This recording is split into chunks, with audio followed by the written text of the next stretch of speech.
Père, pardonne-leur car ils ne savent pas ce qu'ils font. Luc chapitre 23, verset 34.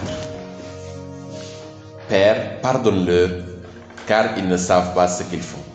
Luc 23, 34.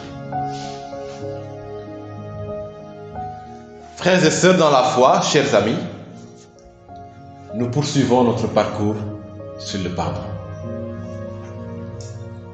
Considérant un peu la manière dont la réalité se présentait sous ses yeux, la manière dont il voyait les choses, surtout liées au pardon, Filippo Pananti écrivait avec sans doute une certaine ironie, je le cite.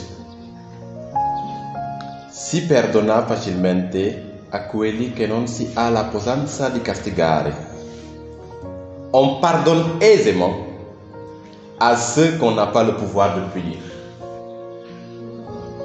C'est un constat. Et peut-être que vous-même vous avez eu à constater cela. Quand une personne qui a plus de pouvoir que vous, ou une personne qui est presque intouchable vous offense, le pardon est peut-être la solution la plus reposante. Parce que pour te venger, il te faudra mettre tellement d'énergie que finalement tu te dis c'est pas la peine, mieux vaut pardonner. C'est comme le pauvre qui est escroqué par un riche et qui sait que s'il va en justice, ben ce riche ne sera même pas poursuivi. Ou bien le pauvre qui est violé par un riche, il va en justice, il sait que cette personne-là va s'en sortir. Donc il se dit, puisqu'il n'a pas le pouvoir de punir, puisqu'il n'a pas le pouvoir de faire subir à cette personne la sanction que mérite son tort, mieux vaut pardonner. Donc pour certains, le pardon devient une issue de secours. Mais l'acte de Jésus, Dieu le Fils Tout-Puissant, sur la croix, vient chanter un tout autre air. Filippo Pananti dit que si tu n'as pas le pouvoir de punir la personne, il est plus facile de pardonner. Ou bien c'est là qu'il est plus facile de pardonner.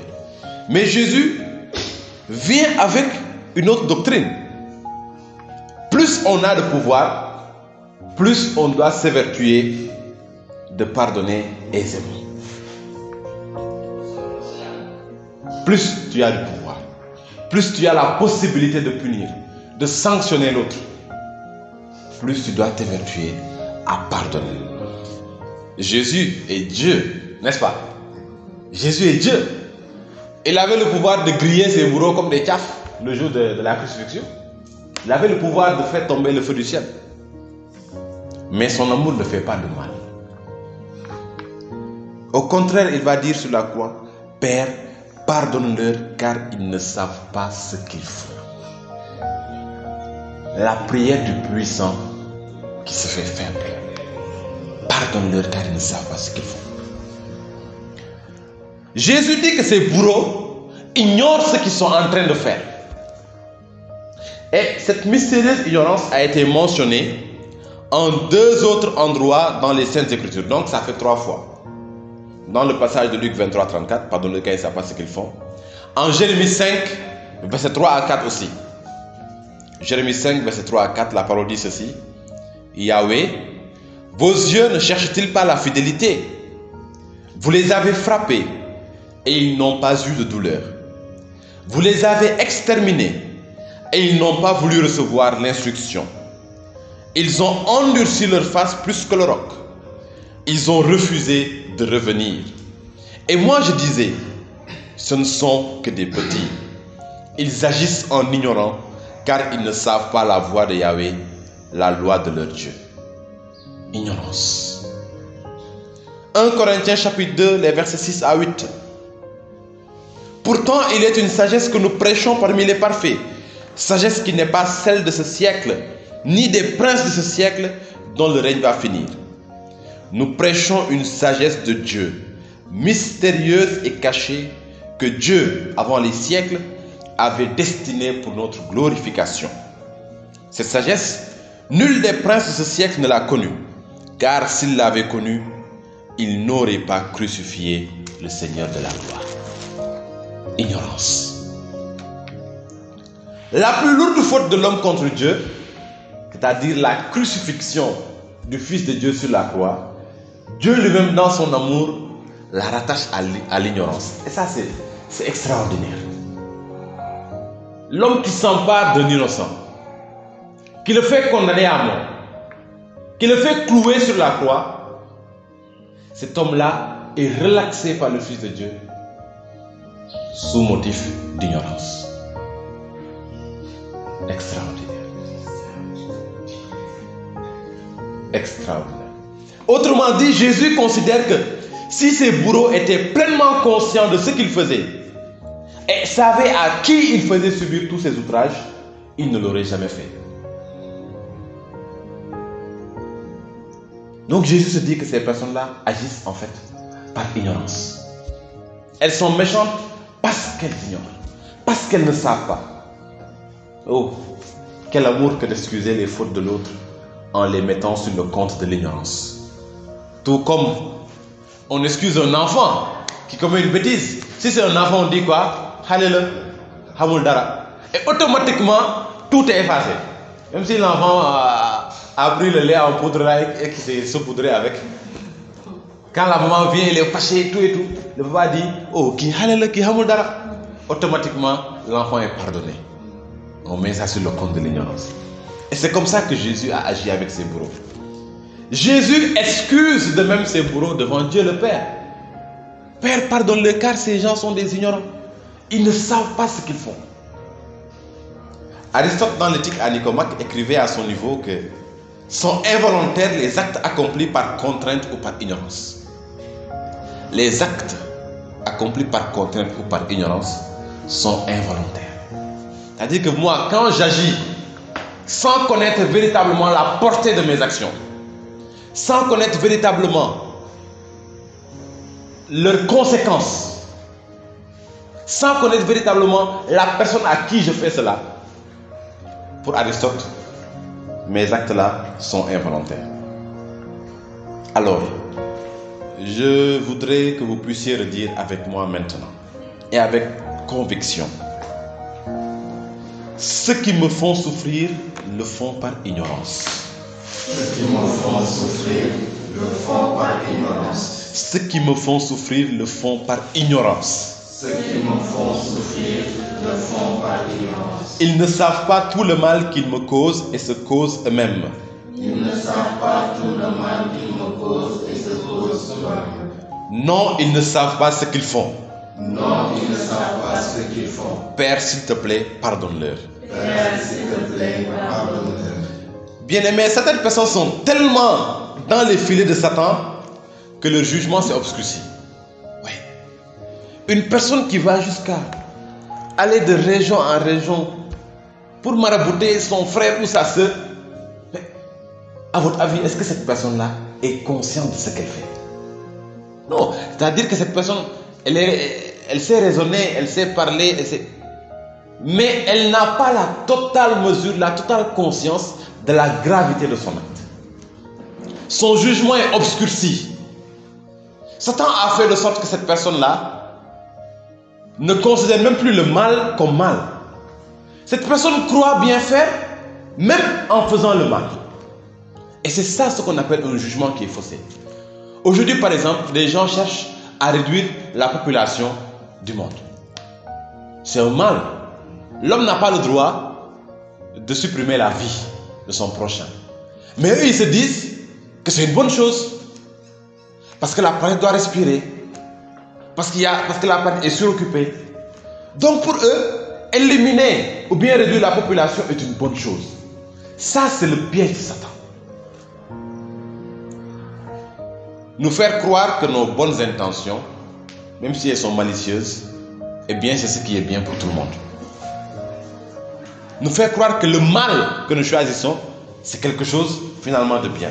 Non. Ces personnes-là, même en faisant le mal, elles pensent bien faire. Les soldats qui ont crucifié Jésus,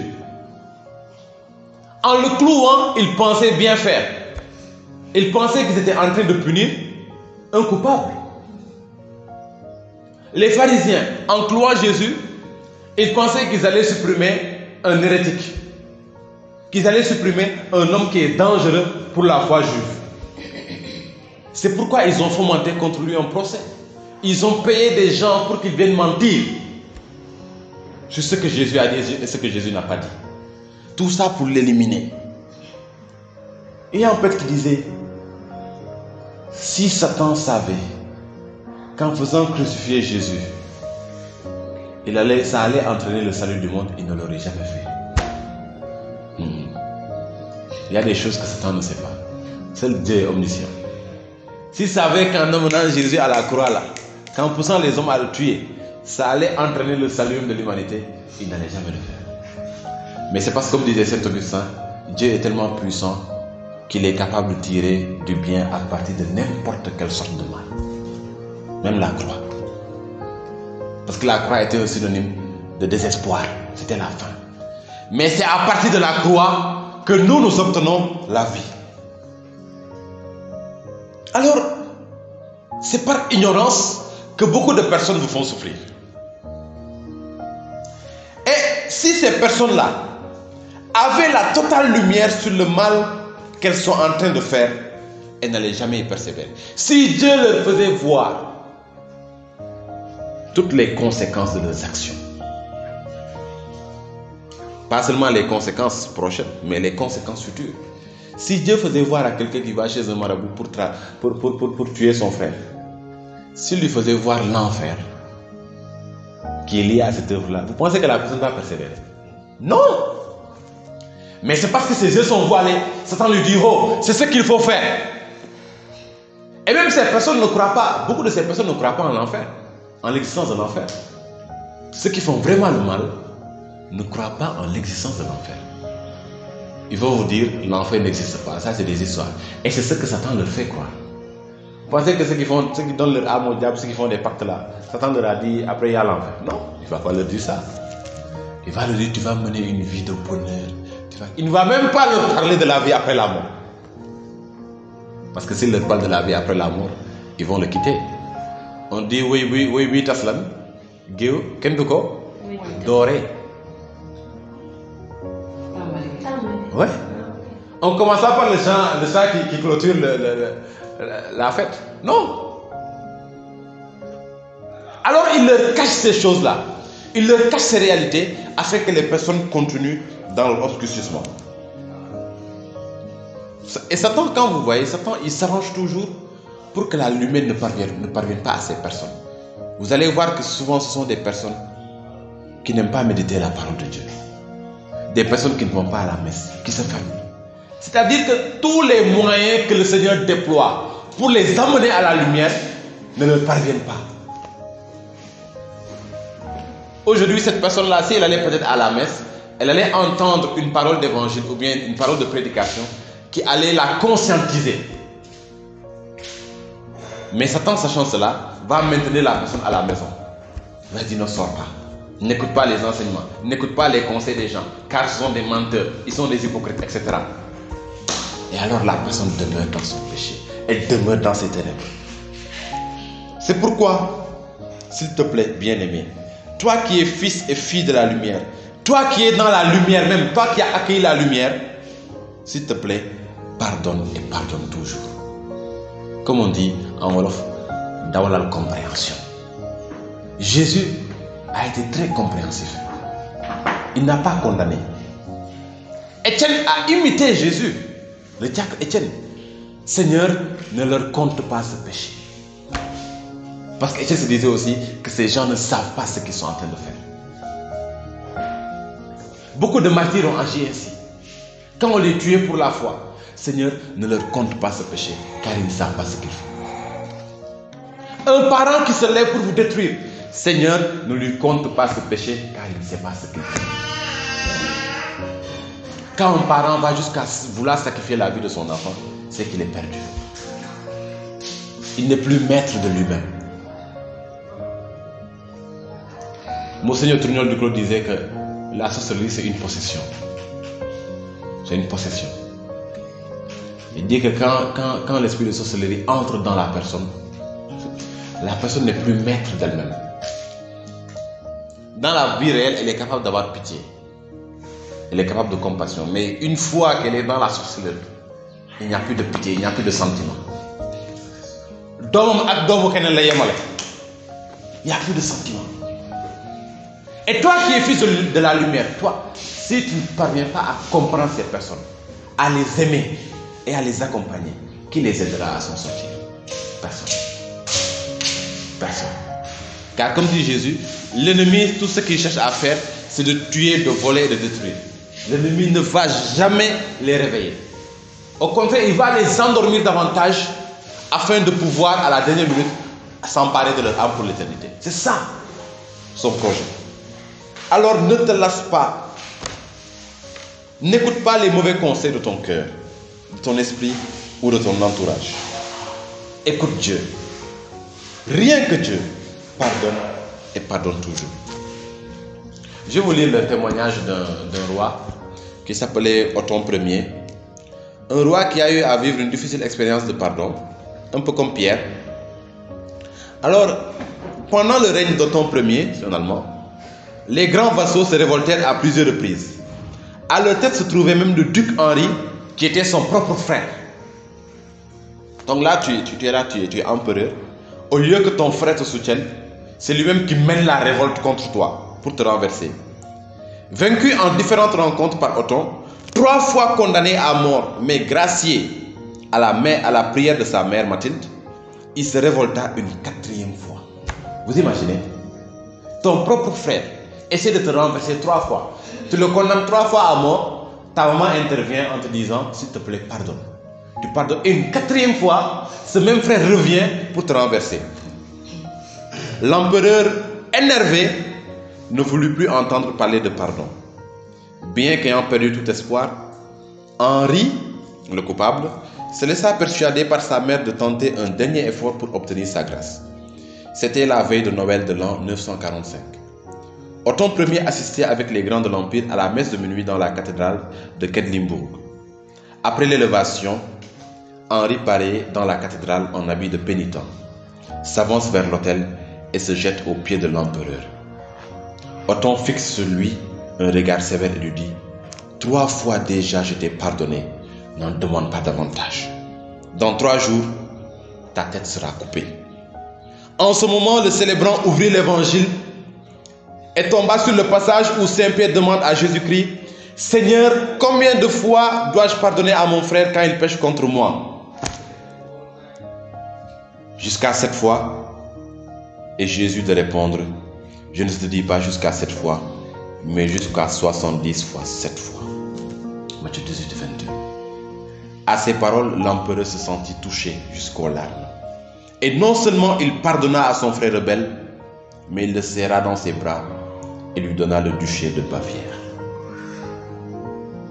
La force de la parole qui vient transformer. La force de la parole qui vient guérir. Nue était cette parole. L'empereur n'allait jamais pardonner, ça vous le savez. Mais parfois la parole de Dieu vient tellement nous percuter qu'il est presque impossible de résister. Toi qui as des problèmes pour pardonner, mais rappelle-toi ce que Jésus a dit à Pierre. Nous l'avons dit la dernière fois. Peut-être que Pierre a eu à pardonner 7 fois déjà. Parce qu'il est venu lui donner un nombre. Il s'attendait certainement à ce que Jésus lui dise « Ah bon, tu as déjà pardonné jusqu'à 7 fois. Bon, maintenant ça va. Tu peux te venger. Tu peux commencer à te venger. » C'est pourquoi il est venu exposer ça devant Jésus, connaissant Jésus. Mais Jésus lui dit « Ça ne suffit pas. Tu n'as pas fini. » Est-ce que toi, tu peux te poser la question, est-ce que moi, si ces personnes qui m'ont offensé reprenaient la même chose, est-ce que je serais prêt toujours à pardonner?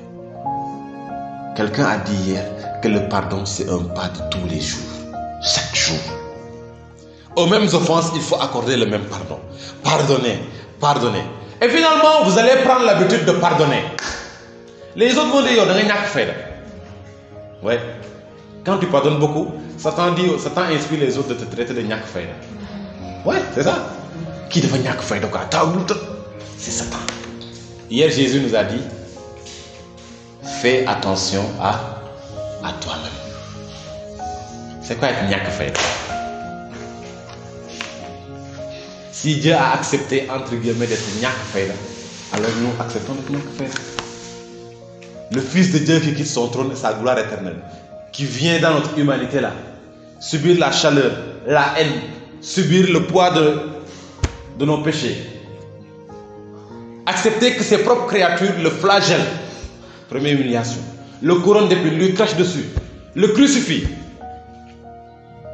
Et qui se permet sur la croix de dire au Père, pardonne-leur car ce sont des ignorants, ils ne savent pas ce qu'ils font.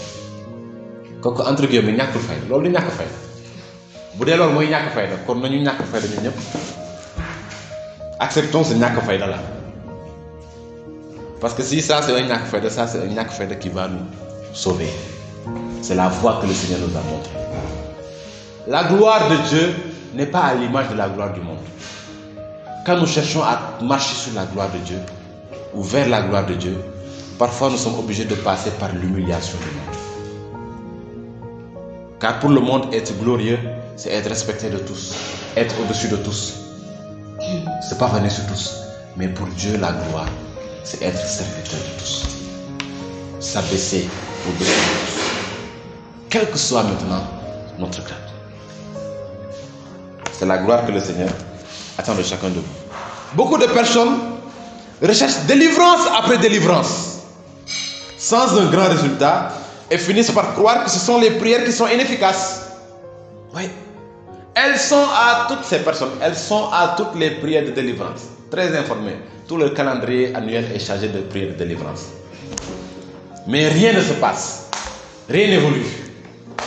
Elles finissent par dire, oh, les gens ne sont pas efficaces. Ce berger-là, il n'est pas efficace. Non!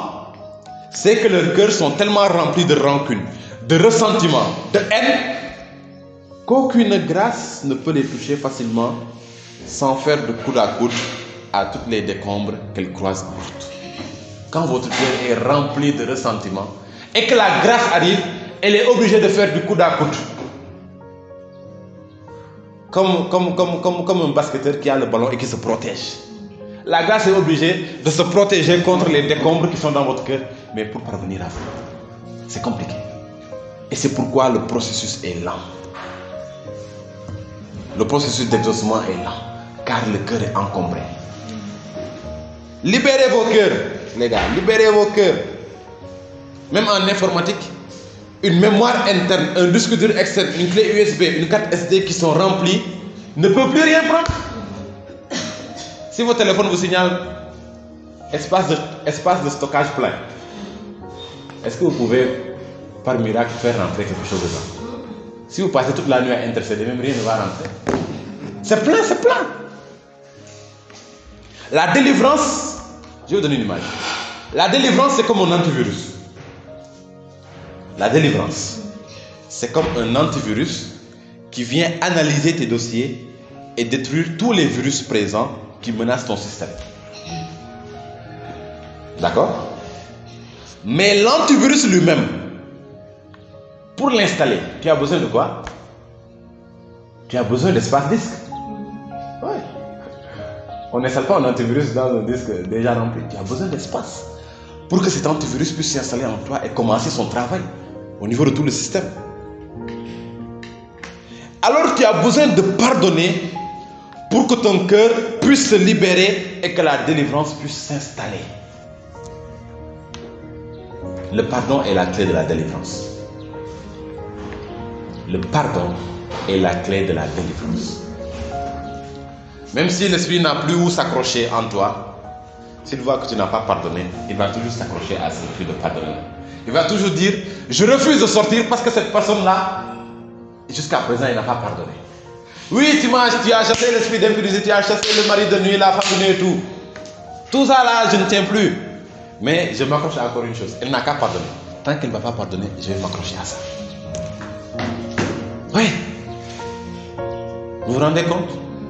Parce qu'en fait, le pardon, le refus de pardonner, c'est comme une ville où plusieurs esprits peuvent être logés. C'est comme un grand hôtel. Le mari de nuit, ça peut être un seul esprit. Mais quand il s'agit du refus de pardonner, c'est plusieurs esprits qui se retrouvent. La haine, la rancune, la jalousie, l'amertume. Imaginez tous ces esprits-là maintenant. Une fois que vous pardonnez, ils sont obligés de décamper. Mais quand vous refusez de pardonner, tous les autres esprits qui sont en vous, ils viennent se réfugier dans cet hôtel-là. Et c'est pourquoi la délivrance est difficile. Tu vas prier pour quelqu'un 1 an, chaque jour, cette personne tombe. Rien. C'est pourquoi, quand on prie pour les personnes, on le demande souvent, est-ce que tu n'as pas de problème à pardonner à quelqu'un? C'est pourquoi on recommande souvent aux gens de se confesser avant d'entreprendre une pierre de délivrance. De libérer ce cœur. Les grands mystiques s'accordent à dire que le refus de pardonner peut bloquer ou même empêcher la délivrance. C'est ce que disait aussi Jean Pliat dans Vie chrétienne authentique et protection de Dieu en ces termes. Je le cite. Dans bien des cas, le fait de pardonner du fond du cœur aux personnes qui ont causé nos problèmes ou nos malheurs a été le moyen d'ôter les obstacles à la grâce de Dieu et d'être libérés de notre fardeau. Ça veut dire qu'il y a eu des personnes qui n'ont même pas eu besoin d'aller en délivrance. Mais juste en pardonnant, tout s'est libéré dans leur vie. La grâce du travail, la grâce de l'enfantement, la grâce du mariage, tout s'est libéré. Voilà. Parce que le refus de pardonner était un argument solide que l'ennemi brandissait contre leur évolution, contre la réalisation de leur destinée. En effet, poursuit Jean Pliat, votre refus de pardonner est la source de votre misère et de votre souffrance. Voilà. Tenons-le pour dit. Votre refus de pardonner est la source de votre misère et de votre souffrance. Le terrain propice au maintien des peines et difficultés dans lesquelles vous vous débattez. Accepter la grâce de pardonner à vos ennemis vous ouvre à la grâce de recevoir le pardon pour vos propres péchés. Ça, c'est clair. Jésus a dit, pardonnons nos offenses comme nous pardonnons à ceux qui nous ont offensés. C'est là qu'il pose une condition. Il dit, si vous pardonnez, vous pardonnez. Si vous ne pardonnez pas, on ne vous pardonne pas. Une fois en confession, j'ai dit à quelqu'un m'a dit, j'ai un problème avec mon mari, est-ce que tu acceptes de lui pardonner? Est-ce que tu veux prendre la résolution de lui pardonner, de commencer, d'entreprendre le chemin du pardon? La personne me dit non. Dans ce cas-là, tu ne peux pas donner l'absolution. Tu vas absoudre quoi? Hein? Tu vas absoudre quoi? Une personne qui te dit je n'ai pas envie de pardonner, je ne vais pas pardonner. Ce n'est pas la peine de continuer. C'est mathématique. Jésus a dit si tu pardonnes, on te pardonne. La personne dit je ne vais pas pardonner. Ce n'est pas la peine de donner l'absolution, c'est une absolution banale, invalide. Il dit à cette personne, va méditer et demande au Seigneur la grâce de regretter ce péché et la grâce de décider à entreprendre le chemin du pardon. Elle est allée prier, puis elle est rentrée, elle n'est pas revenue. Vous voyez donc, il y a des gens qui verrouillent leur cœur. Et c'est dangereux. Qui verrouillent leur cœur. Elle n'est pas revenue. Donc, elle s'est dit, non, aujourd'hui ça ne va pas passer. Peut-être qu'elle a eu une grosse souffrance. Ça peut se comprendre. Mais il faut toujours éviter de se fermer à la grâce. On l'a dit hier, il y a des péchés quand tu meurs avec, il n'y a pas beaucoup de yakar.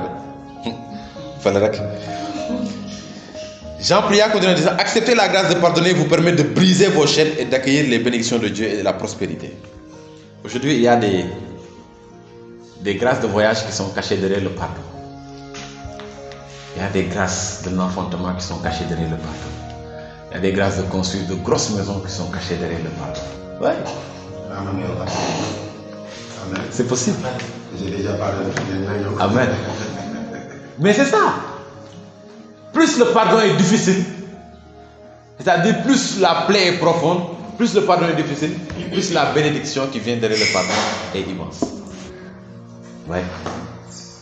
Derrière les grandes épreuves, il y a toujours de grandes consolations. Ça, c'est ce que beaucoup de saints ont vécu. Sainte Rita, elle a vécu une épreuve durant toute sa vie. Sa plaie dégageait une odeur infecte. Mais quand elle est morte, vous savez ce qui s'est passé? L'odeur a été remplacée par un parfum paradisien. Oui. Ta consolation est égale ou même supérieure à ta désolation, à ton épreuve. Donc, quand vous vivez certaines choses dans votre vie, rendez grâce au Seigneur. Dites au Seigneur, s'il te plaît, donne-moi avec la grâce de sortir de ça. Donne-moi la grâce de dépasser ça. Parce que je sais que ce que tu me prépares après là, c'est pas petit quoi. Si tu permets que je traverse ça aujourd'hui, non. Regardez, aujourd'hui il y a beaucoup d'artistes qui ont réussi. Demandez-leur de vous parler de leur passé. Certains de nos parents aujourd'hui qui ont réussi. Tous nos parents d'ailleurs ont réussi. Mais demandez-leur un peu ce qu'ils ont vécu. Des choses extraordinaires. Il y a des gens qui ne mangeaient pas à leur faim, qui vivaient, qui étaient orphelins, qui ont été maltraités par le tuteur. Mais aujourd'hui, après ces épreuves, ils ont eu la consolation d'avoir leur propre maison, de voir leurs enfants réussir et s'épanouir. Ça, c'est la consolation. La consolation ne vient pas avant l'épreuve, mais après. Après l'épreuve. On dit qui sème dans les larmes, moissonne dans la joie. Il s'en va en pleurant, il jette la semence. Il s'en vient dans la joie, il rapporte les germes. Ouais. Peut-être que vous êtes dans le temps de la semence. Il ne faut pas semer et puis dormir à la maison, il faut aller récolter. Oui, récolter. Mais pour récolter, il faut avoir semé. Hein? Ah oui. Et la semence, c'est dur. Pour fendre le sol, il faut accepter la chaleur et tout. Que le Seigneur vous accorde la grâce de récolter. Le pardon, c'est tout un combat, vous le savez. C'est une bataille. Une bataille contre soi-même. C'est même l'une des plus grandes batailles du chrétien. Car nous l'avons dit, le pardon n'est pas d'origine humaine, mais divine. Avant Jésus, les gens disaient quoi? Œil pour œil, dent pour dent. Tu me crèves l'œil, je te crève l'œil, rien à faire. Et on choisit le même œil. On va mesurer le bois là pour que le bois ne dépasse pas. Mais la force de frappe ne sera pas la même. On dit que la vengeance est plus dure que... Maintenant, si tu frappes avec plus de violence que l'autre, va te dire, quand je te frappais, c'était pas aussi violent. Il va te dire, viens aussi, moi je vais te frapper à la mesure de ta violence. Et finalement, vous allez devenir tous les deux aveugles. Quand vous aurez fini avec les yeux, vous allez prendre les oreilles certainement. Vous voyez où la vengeance de mettre. Jésus vient et dit, ne résistez pas aux méchants. Là, donc, quand Jésus nous parle, on a l'impression que ça ne nous correspond pas. Jésus dit, ne résistez pas aux méchants. Si quelqu'un veut emporter ta tunique et ton manteau, ne résiste pas. Si quelqu'un te demande de faire 1000 pas avec lui, fais-en 2000. C'est-à-dire que ça sort tellement de nos chaînes qu'on se dit que non, on va te traiter de n'importe quoi. Mais c'est la voie de la paix. Nous connaissons des personnes qui ne vous refusent rien. Même si elles ont porté un joli vêtement et que vous leur dites, ils vont vous offrir cet habit. Quoi que vous leur demandiez, ils vont vous le céder. Ces personnes ne s'attachent pas aux choses. Elles s'attachent aux personnes. Pour elles, la vie humaine a une valeur plus profonde que les possessions matérielles. Voilà, c'est ça. C'est ça le pardon. Je m'attache plus à la dignité de la personne qu'à ce qu'elle me fait, qu'aux contingences de la vie. Après tout, même si cette personne a un mauvais comportement, même si elle a une mauvaise conception des choses, même si elle pense que la vie c'est marabouter ou aller médier sur l'autre, elle reste toujours à l'image et à la ressemblance de Dieu. Mère Teresa, rappelez-vous, si tu passes toute ta vie à juger les gens, tu n'auras pas le temps dans les yeux. Ayant un secret pour aimer même les personnes les plus méchantes envers nous. C'est quoi ce secret?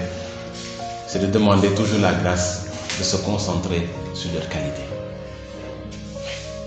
Toute personne a des défauts, mais aussi des qualités. Même les personnes qui nous énervent le plus ont des qualités. Peut-être que ma femme cuisine bien. Même si elle parle beaucoup là, elle cuisine bien. Au lieu de me concentrer sur son parler beaucoup là, je me concentre sur son art de cuisine. Et là, j'apprends à apprécier sa personne. À apprécier ce dont que Dieu a placé en nous. Et vous allez voir, si vous avez l'habitude de vous focaliser sur les qualités des gens, vous n'aurez même plus le temps de les haïr. Monseigneur Tourniol Duclos a identifié 5 champs de bataille pour les chrétiens. À savoir, premier champ, la reconquête de soi-même.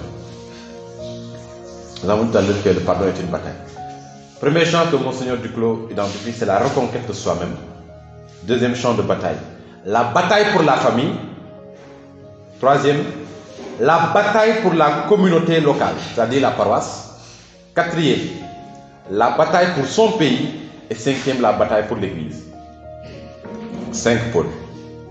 Soi-même, la famille, la communauté paroissiale, le pays, l'église. Ce sont les 5 champs de bataille du chrétien. Et chacun de nous doit se battre à ces 5 niveaux-là. Ouais. Il ne faut pas seulement se battre pour nos familles et oublier l'église.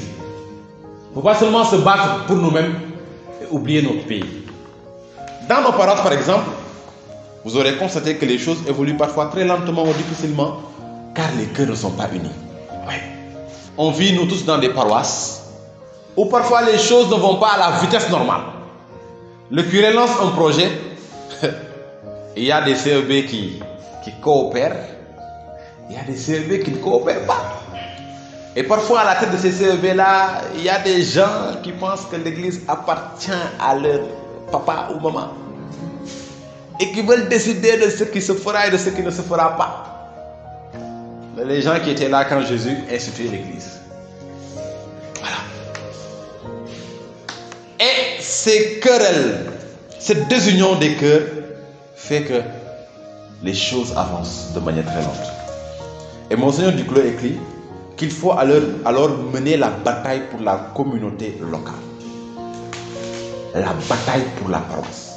Car il faut bien savoir, dit-il, qu'un prince du mal est envoyé par Satan pour s'en occuper activement.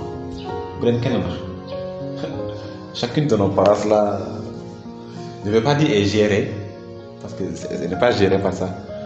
Mais dans chacune de nos paroisses, lui aussi, il a affecté quelqu'un. Shakespeare disait que là où Dieu a une église, Satan a une chapelle là-bas. C'est un imitateur. Il ne crée rien, il limite. Donc lui, il limite tout. Et vous voyez, même aujourd'hui, il limite la structure de l'église catholique. Aujourd'hui, quand vous allez dans certains pays, vous allez trouver des gens qui s'habillent exactement comme les prêtres, comme les évêques. Ce n'est pas des catholiques, c'est une secte.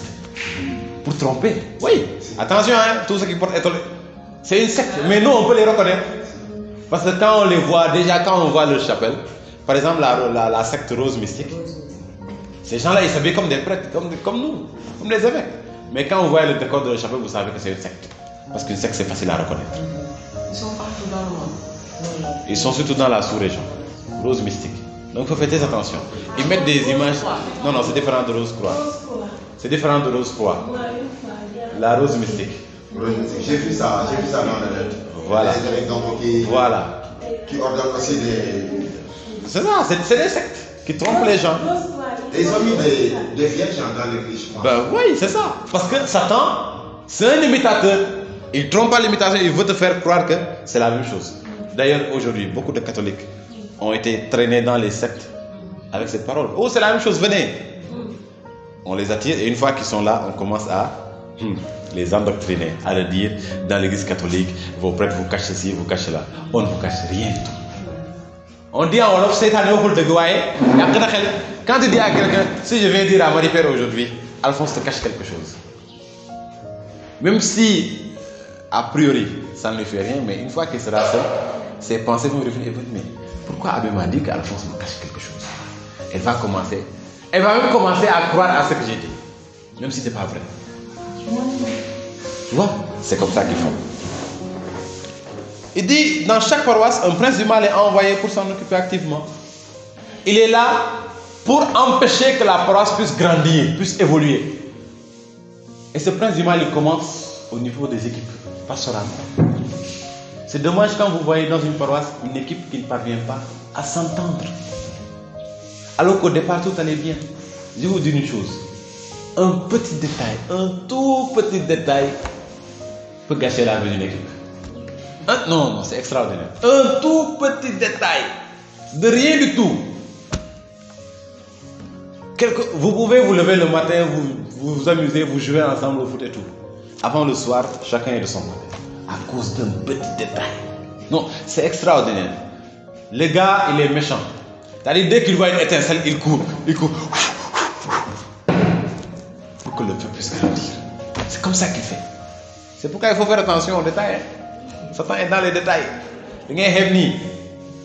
Oh, je dépasse mon mari comme ça le matin, sans le saluer. Oh, c'est pas grave, de toutes les façons. Ce refus de saluer là peut être exploité par l'ennemi. Le mari peut se dire, oh, moi, ma femme, on m'avait dit la semaine passée qu'elle fréquentait un autre homme. Donc elle commence à ne plus me saluer. Donc vous voyez que c'est vrai. Et à partir de ce détail là, mais des interprétations vont grandir. des incompréhensions. Et si le Seigneur ne vous donne pas la grâce, ou si vous ne lui demandez pas la grâce de vous réunir pour discuter, c'est mort. Monseigneur Duclos continue en disant, c'est peut-être un esprit de division, comme il y en a dans nos paroisses. Un esprit de jalousie. Regardez la jalousie dans nos paroisses. Dieu, moom dafa bëgg a gis leen ma toujours là di bëgg di jaay gëm service te gëmul tous. Ceux qui sont à côté des prêtres, ceux qui travaillent beaucoup dans la paroisse, mais ils entendent tout, hein. Si vous êtes engagé dans les paroisses, mon Dieu, courage. Ayez les reins solides. Ayez les reins solides. Un esprit d'orgueil. Voilà l'orgueil. Ceux qui croient qu'ils ont acheté des places dans l'église là.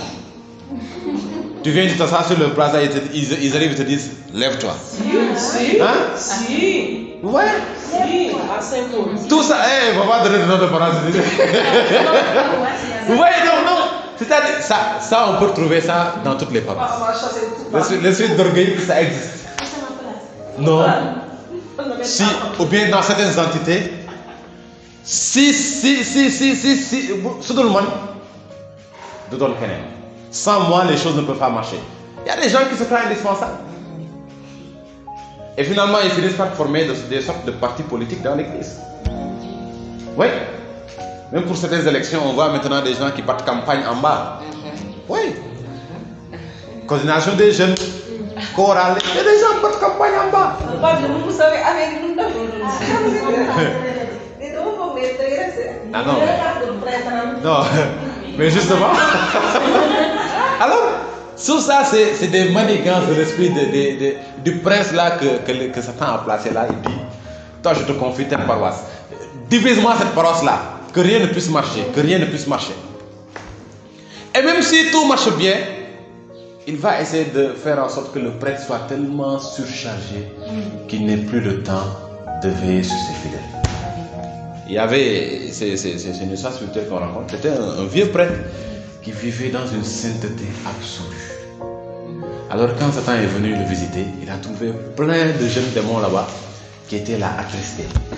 Ils étaient tristes. Il a dit, mais il y a quoi? Les petits démons lui disent, on a essayé de le tenter par tous les moyens, par la chair, par l'alcool, par l'argent. Ça ne marche pas. Satan le dit, asseyez-vous là et observez-moi. Il commence. Alors ce qu'il fait, il commence par charger le vieux d'activités, de réunions, programmes, Et finalement, le vieux prêtre n'avait même plus de temps à consacrer à la prière. Et dès qu'il a perdu le temps pour la prière, il a commencé à acheter à tous les niveaux.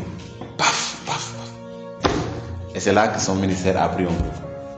C'est pourquoi quand Satan vous empêche de prier, sachez que il n'a pas envoyé les petits éléments. Hein? Les petits éléments, c'est eux qui vont pécher, c'est eux qui conduisent à pécher. Mais ce qui vous empêche de prier, ça c'est les commandos. Ouais, ça c'est les commandos. Il est très organisé. Son royaume est très organisé. Que personne ne vous trompe. Je vous ai dit que c'est un copieur, c'est un imitateur, c'est un menteur. Il est très organisé. Et c'est pourquoi nous devons être organisés. Organisés et nous préparer et savoir que même si nous dormons, il ne dort pas. Mener le combat pour nos paroisses. Aujourd'hui, il y a des paroisses qui peinent à construire leur église. Pourquoi? Les moyens sont là. Quand vous allez dans certaines maisons, vous savez qu'une seule personne peut financer la construction de l'église. Il y en a, leur maison, c'est plus qu'une église. Mais pourquoi ça n'avance pas? Parce qu'il y a des individualités qui sont là. Les gens commentent. Avec de faire les avenir, anana. Parce qu'on a vu le prêtre avec une nouvelle voiture. Mais les provenances d'une nouvelle voiture peuvent être nombreuses. Ça peut être un cadeau. Le prêtre n'a pas de frère ou de soeur. Il n'a pas de connaissance. Mais parce que tu as donné 1000 francs aujourd'hui, tu as vu le prêtre avec un costume demain, tu dis, oh, mes 1000 francs sont dans le costume. Mais c'est comme ça que les catholiques réfléchissent. Que beaucoup de catholiques réfléchissent. Oui. Tu as donné ton 100 francs. Tu vois le prêtre avec du neuf là. Tu dis que le 100 francs là, c'est dans le pot, c'est dans ce. Ça, c'est le diable. Donc, nous devons mener cette bataille-là.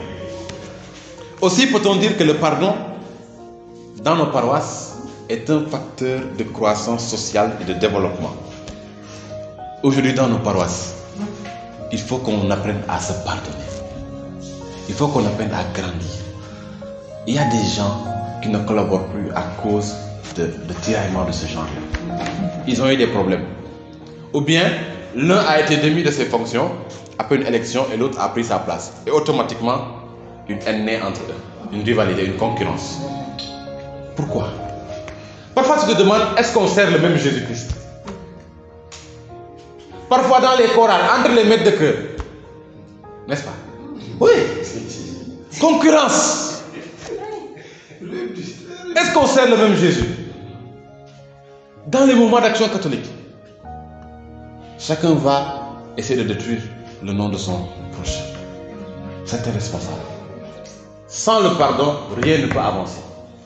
Il faut qu'on s'asseye, comme l'a dit Jésus. Que chacun dise à l'autre, tu m'as fait ceci. Donc Jésus a dit, va voir ton frère et reprends-le. Tu m'as fait ceci, je n'ai pas aimé. Et c'est à partir de là que peut naître le pardon. Mais ce n'est pas en allant raconter à gauche et à droite ce qui nous fait mal.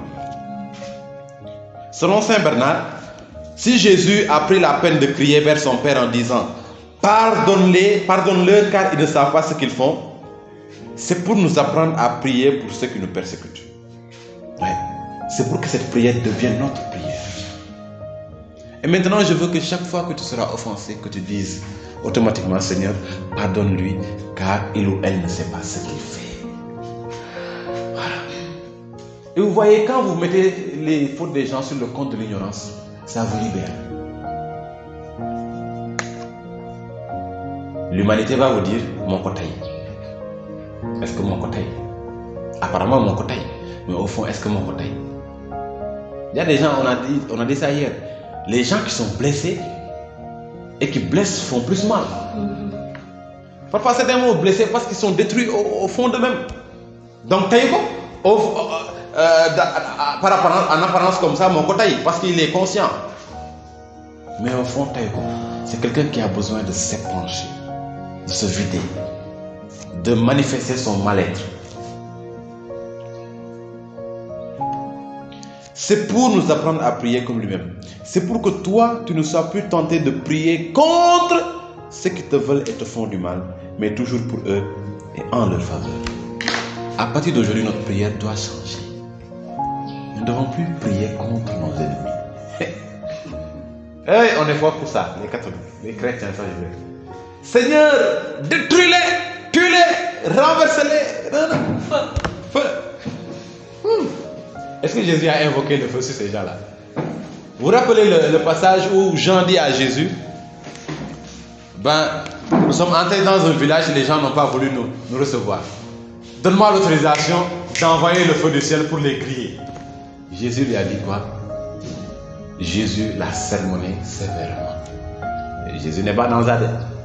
Oui, il peut détruire les hôtels, il peut détruire. Mais Jésus ne touche pas à l'intégrité physique des personnes. Sinon, sur la croix, il aurait dit, Père, cravache-moi ces ignorants-là. Il aurait dit, Père, pardonne-les, car ils ne savent pas ce qu'ils font. Est-ce que quelqu'un d'entre vous peut aller un jour jusqu'à être crucifié sur la croix? Je demande.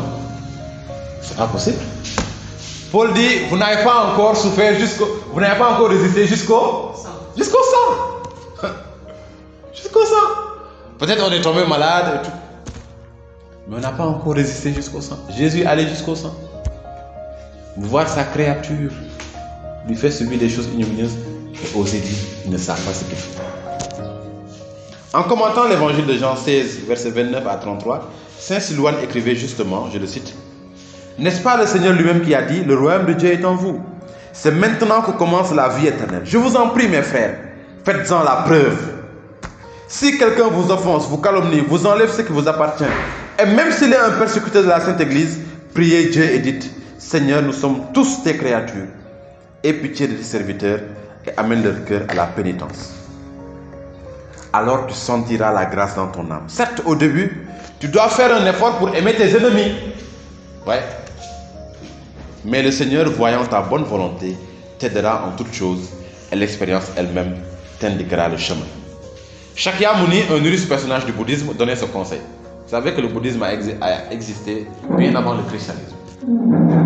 Alors Shakyamuni disait, soit comme le bois de santal. Vous connaissez le santal? Les femmes doivent connaître le santal. Oui, c'est un arbre très odoriférant. Il dit soit comme le bois de santal qui parfume même la hache qui le coupe.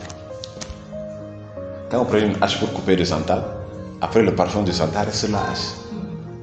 C'est l'exemple parfait que Jésus nous a donné et que Saint Cyprien a bien exprimé en ces termes profondément touchants. Je le cite. Jésus-Christ eut en mourant un si grand désir de sauver tous les hommes qu'il voulut faire participer au mérite de son sang, cela même qui le faisait couler à force de tout. Même pendant que les gens le faisaient mourir sur la croix, Jésus a voulu les faire participer au mérite de son sang, les associer à la gloire de sa résurrection. Alors, bien-aimé, es-tu capable de rendre le bien pour le mal? Les gens disent par exemple que ça y est, mais c'est pas, il n'y a pas que les diagos. Des chrétiens défantés. Ils vont à la messe tous les jours, mais quand il y a problème, tu ne les reconnais plus. Non. Ce que nous vivons à la messe ne doit pas se détacher de notre identité profonde. Ce que nous faisons à la messe, ce n'est pas une couverture, ce n'est pas de la façade. C'est véritablement ce que nous devons être. La parole dit, et le chant même le dit, devenez ce que vous recevez. Devenez le corps du Christ. C'est ça. Nous sommes appelés à devenir ce que nous recevons. Il n'y a pas à dire, non, je vais à la messe, mais quand même, il y a certaines choses, non. Tu deviens Eucharistie. Ta vie se transforme. Il n'y a plus d'affaire de défanter. Non. Pourquoi? Celui qui était le plus capable de faire du défanter ne l'a pas fait. Jésus. Jésus a bien dit, Jésus a bien fait comprendre à Pilate qu'il est plus puissant que lui. C'était roi contre roi. Jésus lui a dit, si je voulais, j'allais dire à mon père d'envoyer 12 légions. Vous connaissez une légion, ça fait combien? Une légion, ça tourne vers 10 000. Il dit, si je voulais, j'aurais pu demander à mon père, non Jésus, il dit, j'aurais pu demander à mon père d'envoyer 12 légions d'anges pour me défendre.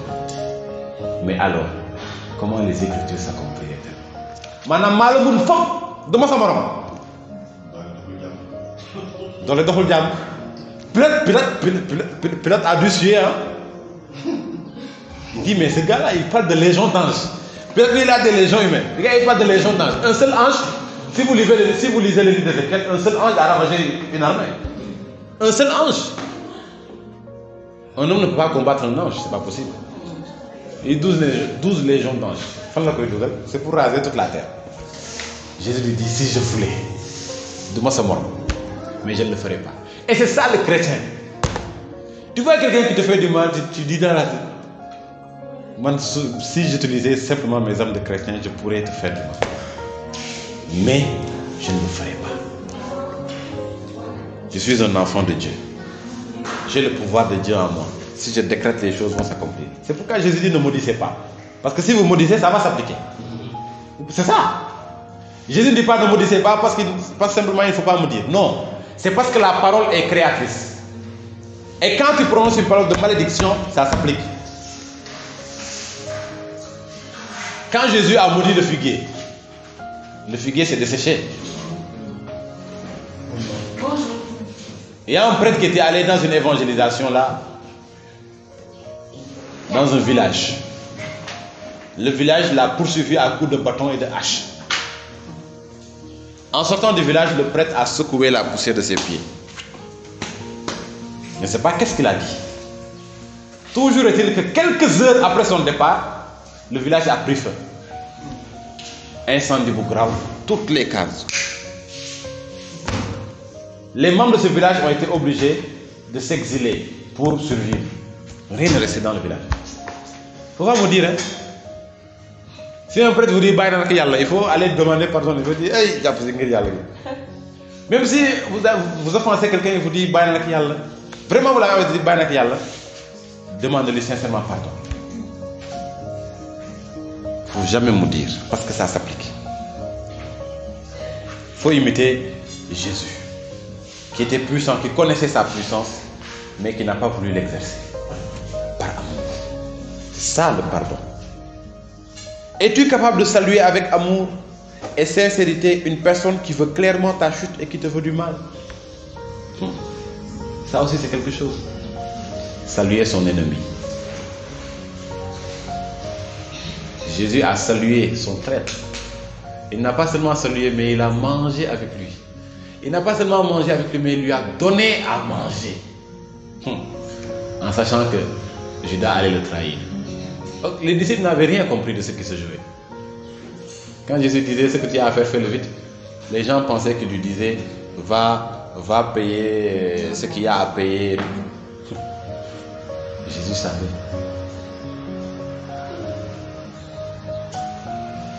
C'est pourquoi je vous disais, quand tu salues la personne qui te veut du mal, bénis-la en même temps. Je te bénis au nom de Jésus. Bien que le Seigneur te bénisse. Ou bien la paix du Seigneur soit avec toi. Bénissez cette personne. Bénissez. Il ne faut pas saluer comme ça. Vous ne savez pas avec quoi elle est venue. Mais bénissez-la. Transmettez-lui la paix qui vient du Seigneur. La paix qui vient de vous. C'est un pouvoir. La paix, c'est un pouvoir. Donc, si quelqu'un est venu avec mauvaises intentions, si vous lui dites cette parole-là, toutes ces mauvaises intentions vont être nulles. Par exemple, s'il était venu avec des trucs pour faire du mal, toi tu le bénis. Oui. Ça annule. Bien sûr. C'est puissance contre puissance. Lui, il est venu en te souhaitant du mal. Toi, tu es venu en lui souhaitant la paix de Jésus. La puissance de Dieu est supérieure à la puissance de l'ennemi. Automatiquement, c'est brisé. Mais quand tu viens avec les mêmes intentions que lui, tu le fortifies. Car il a puisé à une source plus puissante que toi. Il a puisé à la source de la haine. Avant de venir. Voilà. Je te souhaite la paix au nom de Jésus. C'est pourquoi j'apprécie bien ce que les chrétiens font. Paix et joie. Paix et joie. À tout le monde. Paix et joie. Et ça énerve les gens. Il y a des gens que ça énerve. Bien sûr. Parfois, tu sais que tu dis paix et joie, tu vois qu'il est énervé. Pourquoi il est énervé? C'est pas normal. C'est pas normal. Si on te souhaite la paix et la joie, tu ne dois pas être énervé. Mais si toi, tu étais venu avec la guerre et la colère, le contraire. Paix, guerre, joie, colère. Si tu étais venu avec la guerre et la colère, la personne te dit paix et joie, tous tes plans sont tombés à l'eau. Donc, tu es obligé de te mettre en colère. Et quand elle va revenir, tu lui as encore paix et joie. Toujours paix et joie. Ça.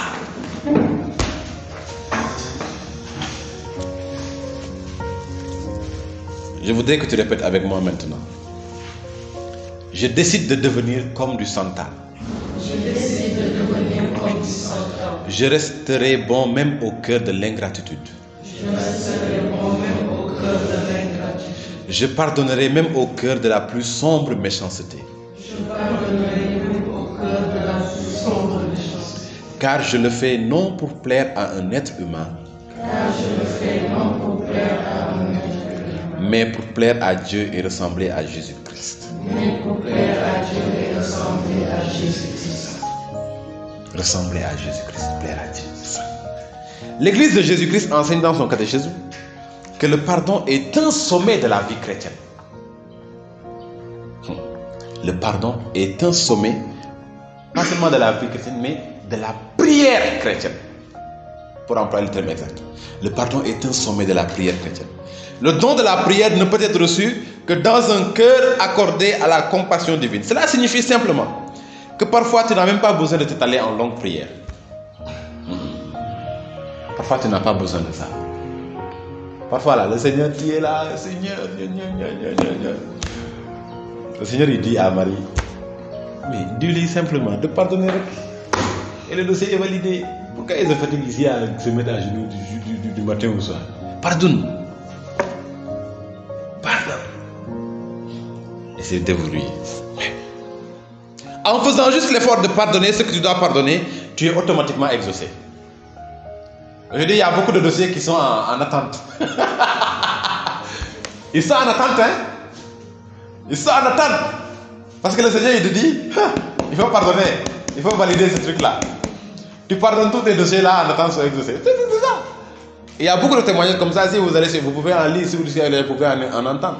Des gens qui ont pardonné automatiquement, la grâce de l'enfantement est venue. Paf! C'était un dossier en attente. Oui. Il y a des gens qui étaient là, la grâce du mariage. Regardez aujourd'hui combien de gens courent après le mariage. Mais à la maison, ils ne parlent pas à leurs parents.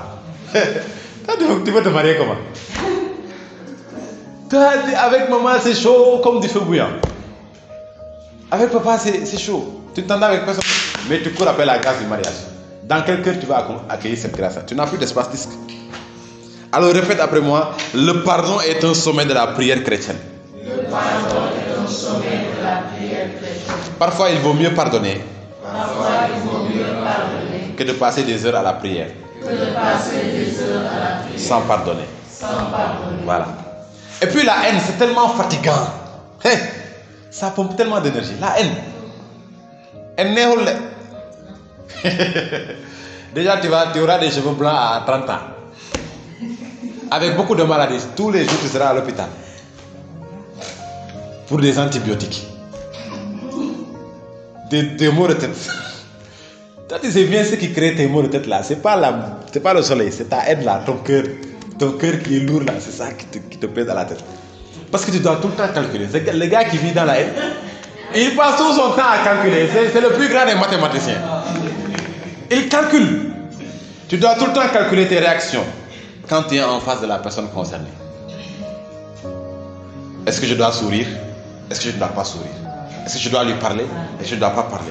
Est-ce que je dois le saluer? Est-ce que je ne dois pas saluer? Est-ce que je dois savourer la journée? Est-ce que je dois faire comme si je m'ennuyais? Tu calcules tout. Il te sert la boisson, tu dis non, ça, je ne vais pas prendre. Est-ce que je dois prendre? Pourtant, tu en as envie de prendre. Mais tu ne vas pas prendre. Ça te fait des maux de tête. Tu seras frustré. Et pendant ce temps, ce qui va augmenter les maux de tête, c'est que l'autre personne est en train de s'amuser. Elle est en train de danser de qui? Mais toi qui as la haine dans ton cœur là, si c'est les femmes là, ils vont regarder, ils vont dire qui ne vont pas djepper. Et pendant ce temps, le gars il est en train de s'amuser comme un fou, comme une folle. Et toi, tu acceptes de porter tout ce poids-là dans ton cœur même. Ton cœur n'a pas de repos. À l'intérieur, c'est pire que du savoir de vampire. Non. Il faut donner du repos à son cœur. Montesquieu disait, je pardonne aisément pour la raison que je ne sais pas haïr. Il me semble que la haine est douloureuse. Il choisit de pardonner. Il dit, man, je ne veux pas me fatiguer à essayer la haïr. Il y a une personne qui l'a dit hier. Elle ne sait pas haïr. C'est Marie-Pierre, je crois. Elle ne sait pas haïr. La haine, c'est fatigant. C'est pas pour les enfants de Dieu. Non. Tu dépenses beaucoup plus d'énergie pour haïr que pour aimer une personne. Pardonner, chers amis, c'est très bon pour la santé et ça donne une longue vie. Quelqu'un aimait chanter que vivre, c'est croire et espérer, c'est aimer et partager, c'est connaître la souffrance et la joie, c'est rechercher la paix, c'est trouver la vérité, c'est s'accepter, accepter les autres, c'est apprendre à lâcher prise, c'est pardonner et faire confiance. Souvent, les gens posent maintenant la question de savoir, est-ce que pardonner égale oublier? Est-ce que pardonner égale oublier? En pardonnant, tu n'as pas besoin que le souvenir de la faute s'efface de ta mémoire. Ça n'arrivera même pas. Si quelqu'un vous dit qu'en pardonnant là, tu vas oublier qu'un jour on t'a insulté, non, c'est pas possible. La mémoire là, ce qui entre dedans n'en ressort pas facilement, surtout les événements douloureux. L'idéal du pardon, l'objectif du pardon, ce n'est pas d'effacer la mémoire, mais d'assumer la mémoire. Je n'efface pas, j'assume ce qui s'est passé et je surpasse ce qui s'est réalisé. Il ne s'agit pas d'oublier, il s'agit d'assumer et de dépasser ce qui s'est produit. Tu vas enjamber ce souvenir. Tu vas le vaincre avec Jésus au point même de pouvoir en rire dans le futur. Vous voyez aujourd'hui nos parents qui ont beaucoup souffert, quand ils se rappellent leur passé, ils rient. Ils disent, et il en sourit. C'est-à-dire que c'est quelqu'un qui est arrivé à dominer son passé. Et ça le rend fort. C'est beau. On n'a pas besoin d'effacer notre passé là. Non, non, non. Mais on a besoin de pouvoir y repenser et d'en sourire, de voir de où Dieu nous a pris et où il nous a menés. Voilà. D'avoir une histoire avec Dieu. C'est important. J'ai eu à vivre telle chose dans ma vie, mais le Seigneur m'a tiré de là. Et tu as un témoignage. Le Seigneur veut nous donner des témoignages, sinon tu n'as rien à témoigner. On te dit qui est Jésus, tu vas dire, à la catéchèse, on m'a dit que Jésus est le Fils de Dieu. Non, non, non. Ça, c'est ce qu'on t'a appris à la catéchèse. Mais quelle est ton expérience personnelle avec Jésus? C'est de ça que les gens ont plus besoin aujourd'hui. Tu vas dire, Jésus m'a donné la grâce de pardonner à une personne qui m'a souhaité la mort. Et quand tu vas dire ça à quelqu'un, ça va changer sa vie. Il va dire, aïe, donc Jésus est capable de ça. Et voilà maintenant que cette personne va se mettre à rechercher Jésus. À se dire, si Jésus a été capable de changer sa vie, alors Jésus est aussi capable de changer la mienne. Tu pourras te dire, en repensant à ces épreuves que tu as traversées, regarde Seigneur ce que nous avons réussi à traverser ensemble. Tu es merveilleux. Tu m'as transporté comme un aigle sur les hauteurs. L'histoire. Le Seigneur veut une histoire avec vous. Père, pardonne-leur car ils ne savent pas ce qu'ils font. Alors pour les prochaines offenses qui te seront faites, bien-aimé, je finis par là. Voici le défi que te lance Saint-Augustin. Vous savez, Saint-Augustin, il a un style succulent. Il te lance un défi pour les prochaines offenses qui vont arriver là. Parce qu'on l'a dit au début. Tant qu'il y aura l'exigence de charité dans notre vie, et tant que nous aurons à subir des offenses ou bien à les commettre, le pardon sera toujours actuel. Alors, pour les prochaines offenses qui vont arriver, Saint Augustin se fixe ce défi. Il dit, regarde donc ton Dieu attaché en croix. Écoute comme il prie pour ses bourreaux et ose ensuite refuser la paix à ton frère qui t'a pardonné. Le Seigneur soit avec vous. Avec votre esprit.